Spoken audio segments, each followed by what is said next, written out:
మాట్లాడుతుంది. నీ తల్లి గర్భంలో పిండోత్పత్తి కాకముందే నేను చూచినని చెప్పాను. ఆపత్కాలంలో నాకు మొరపెట్టుము, నేను మీకు ఉత్తరమిస్తాను చెప్పి దేవాది దేవుడు ఆయన ప్రేమించిన బిడ్డలతో వాగ్దానం చేసినట్లుగా మనము పరిశుద్ధ లేఖనాల్లో చూస్తూ ఉన్నాం. ఆయన శిష్యుల్లో ఒక శిష్యుడు భూలోకంలో ఆయన పరలోక రాజ్య సువార్త ప్రకటిస్తూ ఉన్నప్పుడు పేతురు అనబడిన ఆయన ఒక శిష్యుడు ఆయన దగ్గర ఉన్నాడు. ప్రభు పేతురు ఇద్దరు సంభాషణ చేస్తున్న సమయంలో ప్రభు పేతురుతో మాట్లాడుతూ ఉన్నాడు. పేతురు, నువ్వు నన్ను ప్రేమిస్తున్నావా అని చెప్పి ప్రభు పేతుర్ని అడుగుచున్నట్లుగా మత్తయి సువార్త 16వ అధ్యాయంలో మనం చూస్తున్నాం 18వ వాక్యం. మరియు నీవు పేతురు అను శబ్దమునకు రాయి అని అర్థము. ఈ బండ మీద నా సంగమును కట్టుదును, పాతాళ లోక ద్వారములు దాని ఎదుట నిలువనేరవని నేను మీతో చెప్పుచున్నానని చెప్పేసి దేవాది దేవుడు పేతురుతో మాట్లాడుతున్నట్టుగా చూస్తున్నాం. ఎందుకంటే ఆ కాలంలో విద్య లేదు, మామూలు జనము, భూమి మీద జనము లేరు. కానీ మామూలు మనుషులతో దేవుడు పరలోక రాజ్యం నిమిత్తమై ఒక ఉదాహరణలాగా, ఒక కథలాగా, వాళ్ళకి అర్థమయ్యే రీతిలో, వాళ్ళకి అర్థమయ్యే భాషలో చెప్పి ఆనాడు ఆ మనుషులను బలపరిచినట్లుగా చూస్తున్నాం. అదే విధముగా దేవుడు ఆనాడు పేతురుతో మాట్లాడిన దేవుడు ఈనాడు మనందరితో కూడా మన మధ్యలో ఉండి మనతో మాట్లాడి మనందరి ఒక మంచి ఆలోచన ఇచ్చినట్లుగా చూస్తున్నాం. అందులో ముఖ్యంగా రామ్లన్నతో ఈ దేవుడిది బయలుపరిచి గొప్ప కార్యం జరిగిస్తున్నాడు. అది దేవునికి సంతోషమైన కార్యము. తరతరములు మనం అనుకున్నటువంటి దేవుని బిడ్డలకు ఒక ఆశీర్వాదకరము, వారు దేవుని సన్నిధిలో నడవడానికి ఒక మంచి స్థలము.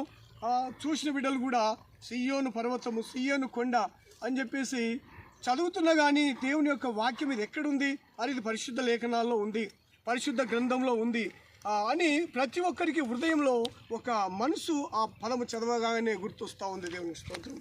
అందుకనే దేవుడు ఆయన చిత్తం ఏముందో తెలియదు. ఈ కొండ మీద సిలువ వేయడానికి, సిలువ నాటడానికి దేవుడు పేతురుతో చెప్పినట్లుగా, పేతురు నా సంఘమును నువ్వు బండ మీద కట్టుదు అన్నాడు. దేవునికి స్తోత్రం.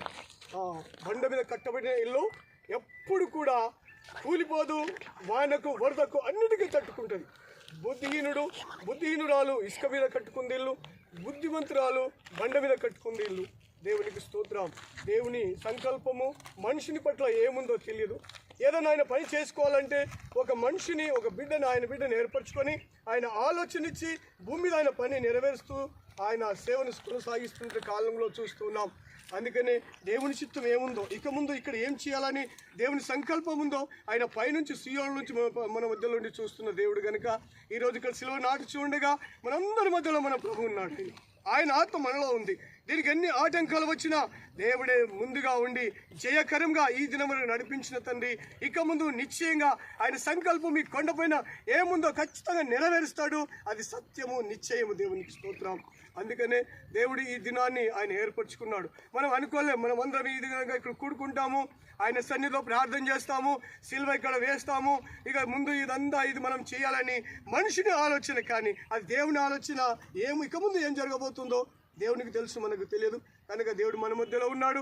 అందరం విశ్వసించాలి. మనం అందరము ఆయన మేఘాల మీద వచ్చి కడపుర శబ్దాలతో, వేలాది దూతలతో ఈ ఆయన పరిశుద్ధ సంఘాన్ని, పరిశుద్ధమైన బిడ్డలను తీసుకొని పోవడానికి ఆయన సమయం సమీపించినది. లోకమంతా కూడా ఆయన మత్తయి సువార్త 24వ అధ్యాయంలో చెప్పినట్టుగా లోక ఆరంభం నుండి ఇప్పటివరకు ఇలాంటి శ్రమలు రావు. ఇదిగో సమస్తం మీకు ముందే తెలియజేస్తున్నాను, నా రాజ్య సువార్త సకల జనులకు సాక్షార్థమను, అటు తర్వాత అంతం వచ్చినని దేవుడు ఆనాడు మాట్లాడినటువంటి సత్యము ఈరోజు ప్రపంచమంతా నెరవేరుతూ ఉంది. దేవునికి స్తోత్రం. అందుకనే దేవుడు మన మధ్యలో ఉన్నాడు. మనం చేస్తున్నది దేవుని పని. అది మనం ఆయన ఖచ్చితంగా ఆయన ఆ పని చేయించుకుంటాడు. దేవుడి సంకల్పం ఇక ముందు కొండపైన ఏముందో దేవాది దేవుడు సంపూర్ణంగా నెరవేర్చాలి. ఇంకా అనేక మంది రక్షణ పొందాలి, అనేక మంది ఇక్కడ వివాహాలు జరగాల, ఇంకా అనేక మంది రక్షణ జరగాల, ఇంకా మా దేవుని పిల్లల కార్యక్రమాలు ఇక్కడ ఎన్ని జరగాలో, ఏమి చేయాలో, ఏమి చేయించుకోవాలన్నది దేవుని సంకల్పం. అది దేవుడు మనల్ని వాడుకుంటున్నాడు. అందుకని మనం ఇక్కడ సిలువ నాటుతూ ఉన్నాం. దేవుడు మన మధ్యలో ఉన్నాడు, ఆయన మనతో ఉన్నాడు, ఆయన గొప్ప గొప్ప కార్యాలు చేయబోతున్నాడు. కనుక మనం అందరము తల వంచి ప్రార్థన చేసుకొని ఈ సిలువని ఇక్కడ నాటబోచున్నాం. దేవునికి స్తోత్రం. నరసింహ ప్రాంజీ మహాపరిశుద్ధుడా, తల వంచి అందరూ ప్రార్థన చేసుకుందాం. మహాపరిశుద్ధుడమైన మా ప్రియ పరలోకపు తండ్రి, నీకు స్తోత్రం చెల్లించున్నాం. మహాగణుడవు, పరిశుద్ధుడవు, కృపా సత్య సంపూర్ణమైన దేవుడవు తండ్రి, నీకు స్తోత్రం నాయన. ప్రభా, మేము నాయన నీ సన్నిధిలో మోకరించి ఉండగా, నీ బిడ్డలందరూ ప్రభా మోకరించి ఉండగా సియోన్లో నుంచి మీరు చూస్తున్నావు తండ్రి, నీకు స్తోత్రం.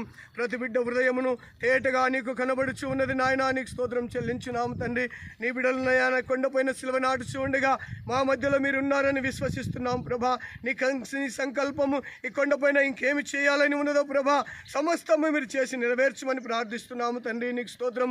నీ బిడ్డలకు ఆశీర్వాదకరంగాను అయ్యా ఇక్కడ జరగబోతున్న కార్యక్రమాలన్నీ కూడా ప్రభా మీరు ఆశీర్వదించండి నాయన తండ్రి, నీకు స్తోత్రం చెల్లించినాము తండ్రి. ఇంకా అనేక మంది నీ సన్నిధికి రాలేకను లోకమనే పాపపు ఊబిలో చిక్కబడినటువంటి జనులను ప్రభా అనేక మందిని తీసుకొని వచ్చి రక్షణ ప్రసాదించండి తండ్రి, నీకు స్తోత్రం చెల్లించున్నాం.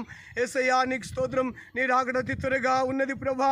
ఏ గడియనో రాకడ ప్రభా, అర్ధరాత్ర, వేకువజామ, మిట్ట మధ్యాహ్నమా, కడపుర బ్రోగినప్పుడు ఈ శరీరము ప్రభా అక్షేత శరీరం ధరించుకొని రేపచాటి కాలంలో నీ ముఖ దర్శనం చేయటకు సహాయం దయచేయండి తండ్రి.